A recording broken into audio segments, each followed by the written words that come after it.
Hello students, look at the picture on your screen. Who is this person and what is he playing? Yes, you are right. He is the famous great Shehnai maestro Ustad Bismillah Khan.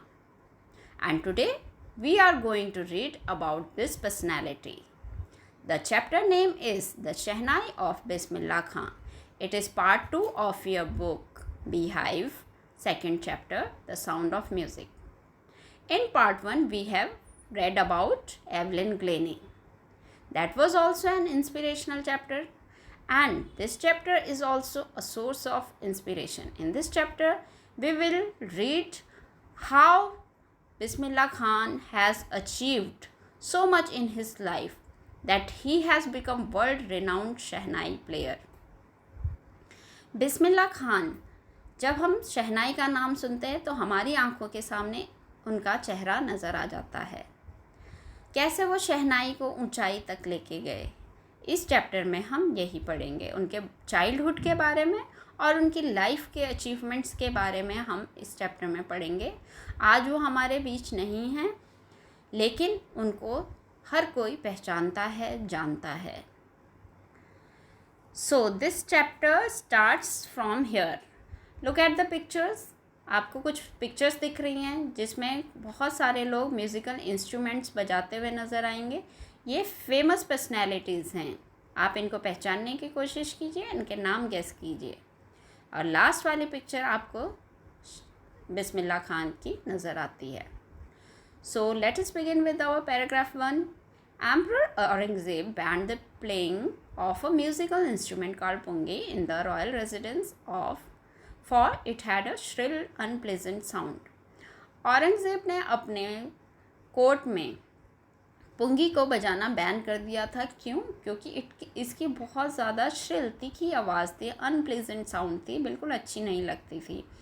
और पुंगी को ज़्यादातर उस readed noise makers के लिए ये नाम दिया जाने लगा क्योंकि इसकी आवाज़ अच्छी नहीं थी, मधुर नहीं थी। अब आपको मैं एक पिक्चर दिखाऊंगी। ये इस टाइप की पुंगी होती थी और इसकी साउंड जो होती थी वो बहुत अच्छी नहीं होती थी। बाद में इसी में इम्प्रोवाइज़ किया गया, इसी को रिवाइव किया गया और ये शहनाई के रूप में बाद में रिवाइव होके आई। ये जो पिक्चर है ये शहनाई की है और इसकी जो आवाज़ थी वो बहुत ही मधुर थी, प्लीजेंट साउंड थी। तो एक क्वेश्चन तो आपके एग्ज़ाम में ये आता ही है कि what is the difference between pungi and shehnai. और दूसरा क्वेश्चन ये आता है कि शहनाई का नाम शहनाई कैसे पड़ा। हम देखेंगे, आगे पढ़ते हैं। Few had thought it would one day B revived. कुछ लोगों ने सोचा था कि पुंगी ज़रूर रिवाइव होके एक दिन आएगी। तो कैसे आई? A barber of a family of professional musicians who had access to the royal palace decided to improve the tonal quality of the pungi. एक बार्बर आपको पता ही होगा, नाई को कहते हैं। तो जिसके फैमिली में म्यूजिशियंस थे, उसको थोड़ा बहुत नॉलेज थी म्यूज़िक की, तो वो रॉयल पैलेस में आया, महल में आया और उसने पुंगी में इम्प्रूव करके, उसकी क्वालिटी को इम्प्रूव करके उसको शहनाई, उसका दूसरा फॉर्म वो लेके आया। उसने एक पाइप ली थी, उसमें हॉलो करके उसमें बहुत सारे उसमें होल्स उसने बनाए और 7 होल्स बनाए उसमें। और जब उसको प्ले किया गया, when he played on it, closing and opening some of this holes, soft and melodious sounds were produced. और इससे सॉफ्ट मेलोडियस साउंड आने लगी। तो क्योंकि ये एक बार्बर ने बनाई थी, नाई ने बनाई थी और शहंशाह के दरबार में फर्स्ट टाइम प्ले किया गया, so it was named as shehnai. तो पुंगी नाम हटके इसका नाम शहनाई हो गया। He played the instrument before royalty and everyone was impressed. The instrument so different from the pungi had to be given a new name. पुंगी से तो अलग था ही, क्योंकि पुंगी की तो श्रिल अनप्लेजेंट साउंड थी, इसकी प्लेजेंट साउंड थी, तो इसलिए इसका न्यू नेम रखा गया। As the story goes, since it was first played in the shah's chamber and was played by a nai, the instrument was named the shehnai. तो ये आपके क्वेश्चन का आंसर यहाँ पे आ जाता है कि शहनाई इसका नाम कैसे पड़ा, because it was first played by a barber in the court of shah's chamber, so it was named as Shehnai. The sound of Shehnai began to be considered auspicious, and for this reason, it is still played in temples and is an indispensable component of any North Indian wedding. शहनाई की आवाज़ को auspicious यानी कि एक अच्छे कामों में जो चीज़ होती है उसको ऑस्पिशियस कहते हैं, शुभ कहते हैं। तो शहनाई को शुभ माने जाने लगा, इसीलिए टेम्पल्स में और नॉर्थ इंडिया में जो वेडिंग्स होती हैं उनका ये इंडिस्पेंसिबल कंपोनेंट माना जाने लगा, मतलब अभिन्न अंग माना जाने लगा। ज़रूर ये प्ले होता था। In the past, the Shehnai was part of the Naubat or traditional ensemble of 9 instruments found at royal courts. और रॉयल कोर्ट्स में 9 इंस्ट्रूमेंट्स में इसका एक इम्पॉर्टेंट प्लेस था। Till recently it was use only in temples and weddings. पहले तो royal courts में ये प्ले होता था, फिर टेम्पल्स में एंड मैरिजेस में ये प्ले होता था, लेकिन उस्ताद बिस्मिल्लाह खान इसको स्टेज तक लेके आए। The credit for bringing this instrument on to the classical stage goes to Ustad Bismillah Khan. Stage में, क्लासिकल स्टेज में वो लेके आए, प्ले करने लगे, लोगों को बहुत अच्छा लगने लगा, तो इसको लोग पहचानने लगे, जानने लगे। As a 5-year-old, Bismillah Khan played gilli डंडा near a pond in the ancient state of Dumrao in Bihar. अब यहाँ पे बिस्मिल्लाह खान के बचपन के बारे में बताने लगे हैं कि जब वो 5 years old थे, छोटे थे, तो गिल्ली डंडा खेलते थे। दुमराव विलेज का नाम है उनके, बिहार में है, जहाँ उनकी पैदाइश हुई है। तो वहाँ पे वो he would regularly go to the nearby Bihari Ji's temple to sing the Bhojpuri Chat, at the end of which he would earn a big laddu weighing 1.25 kg, a prize given by the local महाराजा। तो छोटा बच्चा जो होता है वो उसको लड्डू का लालच में, जो कि 1.25 किलो का लड्डू होता था, उसके लालच में वो टेम्पल में जाया करते थे, बिहारी जी के टेम्पल में, और वहाँ पे वो गाना गाते थे, चैत, भोजपुरी चैत वो गाते थे, और महाराजा के द्वारा उनको वो 1.25 किलो का लड्डू उनको प्राइज़ के रूप में दिया जाता था। तो यहाँ से उनकी म्यूज़िक की शुरुआत हुई। This happened 80 years ago and the little boy has traveled far to earn the highest civilian award in India, the Bharat Ratna. तो भारत रत्न तक वो कैसे पहुँचे? यहाँ से उनकी शुरुआत हुई, जबकि वो 5 साल के ही थे। 5 साल से वो मंदिर में जाके गाना गाने लगे और जर्नी की शुरुआत हुई भारत रत्न तक पहुँचने की। Born on 21st March 1916, पैदाइश उनकी 21 मार्च 1916 में हुई। Bismillah belongs to a well known family of musicians from Bihar. Bihar के म्यूजिशियंस फैमिली को वो बिलोंग करते थे। His grandfather Rasool Bakhsh Khan was the shehnai nawaz of the Bhojpur king's court. His father Paigambar Bakhsh and other paternal ancestors were also great shehnai players। तो फैमिली उनकी जो थी वो म्यूजिशियंस फैमिली की थी, शहनाई प्लेयर्स थे, उनमें म्यूज़िक को जानने वाले लोग उसमें थे। The young boy took to music early in life. Young boy Ustad Bismillah Khan के लिए बोला गया, जो वो बिल्कुल छोटे बच्चे थे, तो उनकी लाइफ में म्यूज़िक ने बहुत पहले ही दस्तक दे दी थी। At the age of 3, when his mother took him to the maternal uncle's house in Banaras, now Varanasi, Bismillah was fascinated watching his uncles practice the शहनाई। जब वो छोटे बच्चे थे तो मम्मी उनको मामा के घर लेके गई थी, तो वहाँ पे उन्होंने अपने अंकल्स को, मामाओं को शहनाई प्ले करते हुए देखा, प्रैक्टिस करते हुए देखा, तो उससे बहुत फैसिनेटेड हुए। उनको बहुत अच्छा लगने लगा कि कैसे शहनाई को वो प्ले करते थे। और बिस्मिल्लाह खान ने भी अपने अंकल जो अली बख्श थे उनके अपने अंकल मामा के साथ, वो भी विष्णु के टेम्पल में जाकर शहनाई प्ले करने लगे, उनका साथ देने लगे। Ali Baksh would play the Shehnai and Bismillah would sit captivated for hours on end. Ali बख्श जो थे वो शहनाई प्ले करते थे और बिस्मिल्लाह जो कि उनके साथ चल जाया करते थे, वो उनको घंटों बैठ के देखते थे, मंत्रमुग्ध होके उनको देखते थे। तो यानी कि उनको शुरू से ही म्यूज़िक में लगाव था, इंटरेस्ट था। Slowly he started getting lessons in playing the instrument and would sit practicing throughout the day. तो धीरे धीरे उन्होंने भी लेसन्स इसमें इंस्ट्रूमेंट को कैसे प्ले करते थे इसमें लेसन्स लेने शुरू करे और पूरे दिन वो इसकी प्रैक्टिस करते थे। तो हार्ड वर्क हर चीज़ के लिए ज़रूरी होता है। उन्होंने भी हार्ड वर्क किया, पूरे दिन प्रैक्टिस करते थे, जानने की कोशिश करते थे कि कैसे इसको प्ले करते हैं। For years to come the temple of Balaji and Mangal Maiya and the banks of Ganga become the young apprentice's favorite haunts where he could practice in solitude। और वो अपने प्रैक्टिस कहाँ करते थे?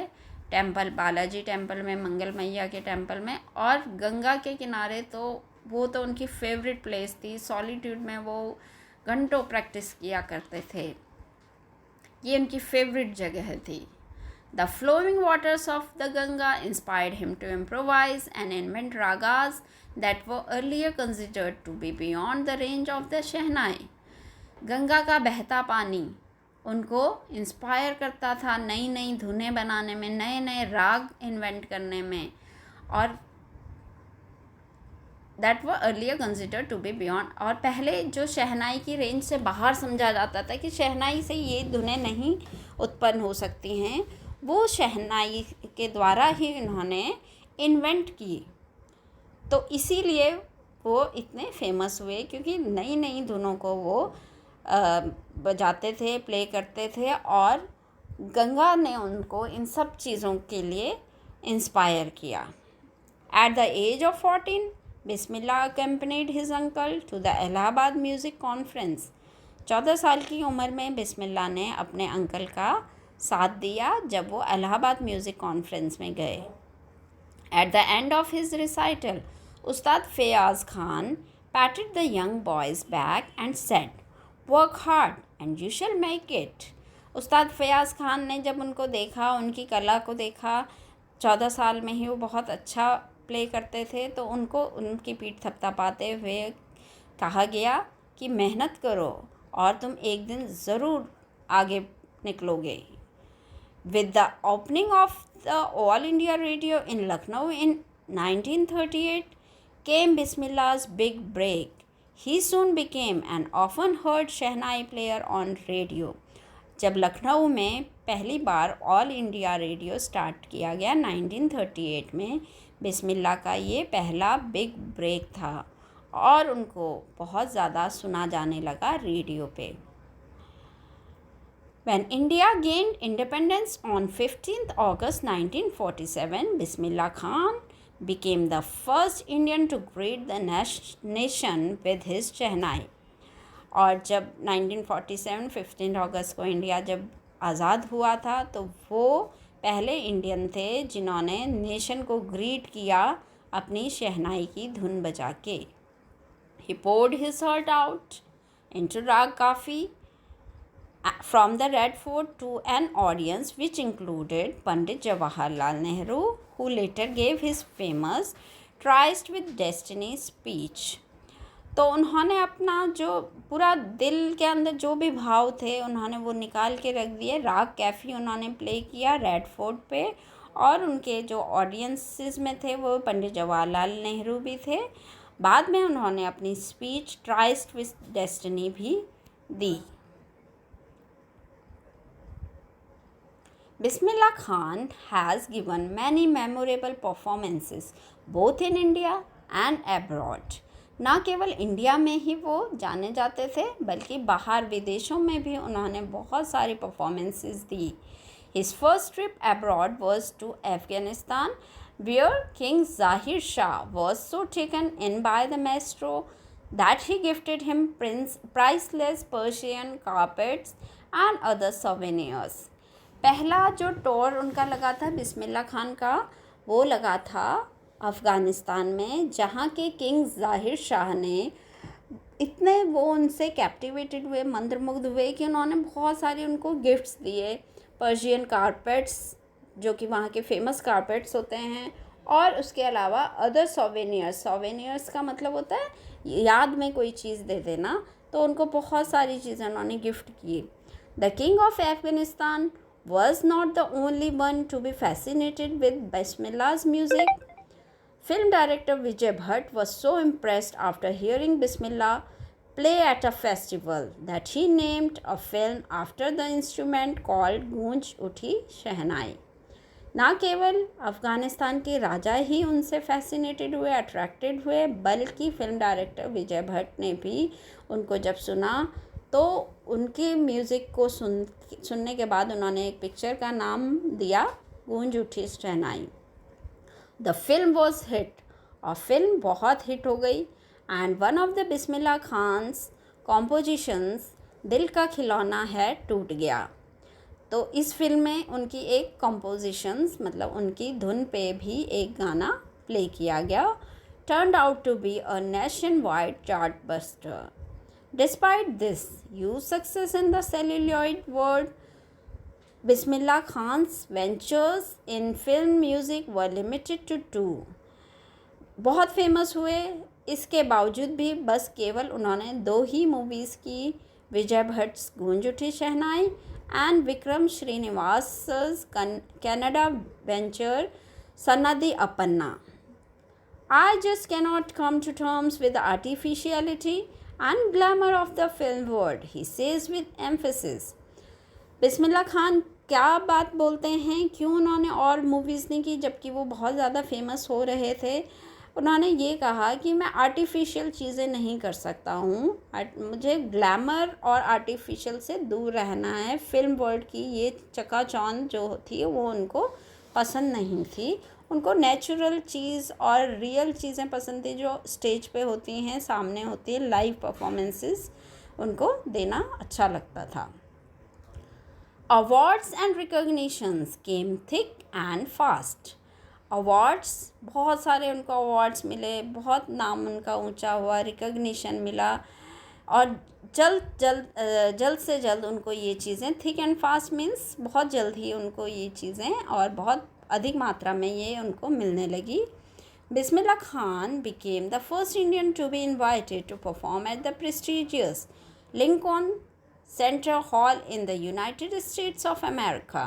बिस्मिल्लाह खान पहले इंडियन थे जिनको यहाँ पे लिंकन सेंटर हॉल में परफॉर्मेंस के लिए बुलाया गया. He also took part in the World Exposition in Montreal, in the Cannes Art Festival and in the Osaka Trade Fair. उनको बहुत सारे और जो वर्ल्ड में परफॉर्मेंसेस होती हैं, फेयर्स होते हैं, फेस्टिवल्स होते हैं, वहाँ पे भी प्ले करने के लिए बुलाया जाता रहा है. So well known did he become internationally that an auditorium in Tehran was named after him, तहार मौसीकी Ustad Bismillah Khan.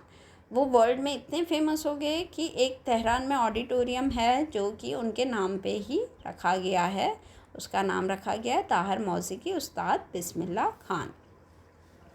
National awards like the Padma Shri, the Padma Bhushan and the Padma Vibhushan were conferred on him. मतलब जो भी फेमस हमारे अवार्ड्स होते हैं वो सारे उनको मिले, पद्मश्री, पद्म भूषण, पद्म विभूषण, और लास्ट में उनको भारत रत्न से भी नवाजा गया जो हाईएस्ट सिविलियन अवार्ड माना जाता है. इन 2001 he got highest civilian award Bharat Ratna. With the coveted award resting on his chest and his eyes glinting with rare happiness, he said. जब उनको अवार्ड दिया गया तो उन्होंने क्या बोला? All I would like to say is teach your children music. This is Hindustan's richest tradition. Even the West is now coming to learn our music. उन्होंने एक बात बोली जो कि हम सबको याद रखनी चाहिए कि टीच योर चिल्ड्रन म्यूज़िक, मतलब बच्चों को म्यूज़िक ज़रूर सिखाएं। ये इंडिया की धरोहर है, रिचेस्ट ट्रेडिशन है। वेस्ट हमारा म्यूज़िक सीखने आ रहा है, तो क्यों ना हम अपनी धरोहर को, अपने बच्चों को म्यूज़िक सिखाएं। In spite of having traveled all over the world, Khan Sahab, as he is fondly called, is exceedingly fond of Banaras and Dumrao, and they remain for him the most wonderful towns of the world. इसके बावजूद कि वो पूरे संसार भर में घूमे हैं, ट्रैवल किया है, उन्होंने परफॉर्मेंसेस दी हैं, लेकिन जब उनसे पूछा जाए तो कौन से टाउन्स उनको सबसे अच्छे लगते हैं, तो वो बनारस, जो कि उनकी कर्म भूमि रही है, जहाँ उन्होंने सीखा है म्यूज़िक, उसका नाम लेते हैं, और दुमराव, जो उनकी जन्मभूमि है, जहाँ उनका जन्म हुआ है। ये दो जगह उनके दिल के बहुत करीब हैं। संसार भर के टाउन्स उनको पसंद नहीं हैं इन दो टाउन्स के अलावा। A student of his once wanted him to head a Shehnai school in the USA, and the student promised to recreate the atmosphere of Banaras by replicating the temples there. एक उनसे ही पढ़ा हुआ, उनसे ही music सीखा हुआ student school खोलना चाहता था यूएसए में, तो उन्होंने उनको इनवाइट किया बिस्मिल्लाह खान को कि आप उसके हेड बन जाएं, उसको चलाएं स्कूल को, और मैं वहाँ पे सारा एटमॉस्फेयर बना दूँगा, बनारस जैसा ही बना दूँगा, वहाँ मंदिर भी रेप्लिकेट कर दूँगा, मंदिर टेम्पल्स की रेप्लिकेटिंग, मतलब उनकी ही हूबहू टेम्पल्स वहाँ बना दूँगा, बनारस जैसा ही लुक मैं दे दूँगा। तो इसका जवाब जब खान साहब से पूछा गया तो उन्होंने क्या दिया? But Khan Sahab asked him if he would be able to transport river Ganga as well. तो खान साहब ने कहा, क्या तुम सब कुछ तो बना रहे हो, क्या तुम रिवर गंगा को वहाँ पे ला सकते हो? अगर ले आओ रिवर गंगा को तो मैं ठीक है, मैं उसको हेड कर लूँगा, लेकिन it is impossible. River Ganga तो हमारे भारतवर्ष में है, यूएस से तो वो जा ही नहीं सकती। Later he is remembered to have said, that is why whenever I am in foreign country, I keep yearning to see Hindustan. और वो ये भी बोलते हैं कि जब भी मैं बाहर रहता हूँ, विदेशों में रहता हूँ, मेरी इच्छा रहती है मैं कब वापस जाऊँ, मैं कब हिंदुस्तान को वापस से देखूँ। While in Mumbai, I think of only Banaras and the holy Ganga, and while in Banaras, I miss the unique matta of Damrao. तो वो कहते जब मैं मुंबई में होता हूँ तो मुझे बनारस की और गंगा रिवर की याद आती है, और जब मैं बनारस में होता हूँ तो मुझे दमराव, अपने विलेज का मट्ठा याद आता है। तो उनको गांव, सादगी, ये चीज़ें पसंद है, बनारस पसंद है, गंगा रिवर पसंद है। ये उन्होंने बार बार अपने स्पीच में बोला है। Ustad Bismillah Khan's life is a perfect example of the rich cultural heritage of India, one that effortlessly accepts that a devout Muslim like him can very naturally play the Shehnai every morning at the Kashi Vishwanath temple. उस्ताद बिस्मिल्लाह खां की life को अगर हम देखें तो हमें पता चलता है कि वो परफेक्ट एग्जाम्पल हैं भारत की धरोहर के, कल्चरल हेरिटेज के। रिच कल्चरल हेरिटेज हमारा इंडिया का है, उसको मेंटेन किया है बिस्मिल्लाह खान ने। म्यूज़िक को आगे वो लेके गए हैं, वर्ल्ड में उन्होंने फेमस किया है। और एक डिवोट मुस्लिम, एक कट्टर मुस्लिम होने के बावजूद भी वो मंदिरों में, विश्वनाथ टेम्पल में हर सुबह शहनाई प्ले करते थे। इससे ज़्यादा बड़ी बात क्या हो सकती है एक देशभक्त के लिए? तो उनके मन में कोई भेदभाव नहीं था। He was a devote Muslim, but वो हिंदू टेम्पल में वो शहनाई प्ले करते थे। उस्ताद बिस्मिल्लाह खां passed away on 21st August 2006 at the age of 90 after prolonged illness. अब हमारे बीच में ये नहीं रहे। 2006 में इनकी डेथ हो चुकी है। He was given a state funeral and the government of India declared one day of national mourning. उनकी जब डेथ हुई थी तो गवर्नमेंट ने एक दिन का शोक अवकाश घोषित किया था। So here our chapter ends. and let us see the questions, the important questions. First, thinking about the text. ये आप खुद करेंगे. अभी हमने चैप्टर पढ़ा है. आपको 2 ऑप्शंस दिए गए हैं. करेक्ट ऑप्शन पे आप टिक करेंगे. इसके इम्पॉर्टेंट क्वेश्चंस इस चैप्टर में जो आते हैं वो एक तो यही आता है कि जब उनके स्टूडेंट ने यूएसए में उनको हेड करने के लिए बोला तो उन्होंने क्यों मना किया, जो स्कूल था उसके लिए क्यों मना किया. Why did Bismillah Khan refuse to start a Shehnai school in the USA? फिर इसमें इम्पॉर्टेंट क्वेश्चन ये है कि how did pungi transform into a shehnai and what are the differences between pungi and a shehnai. And one more question short question में आता है कि why did emperor Aurangzeb ban the playing of pungi in the royal residence. ये question हम पढ़ते पढ़ते discuss कर चुके हैं. सो जो उनकी अचीवमेंट्स हैं वो भी कभी कभी आ जाता है. How was Bismillah Khan's music recognised internationally. So students, here our chapter ends. Thank you.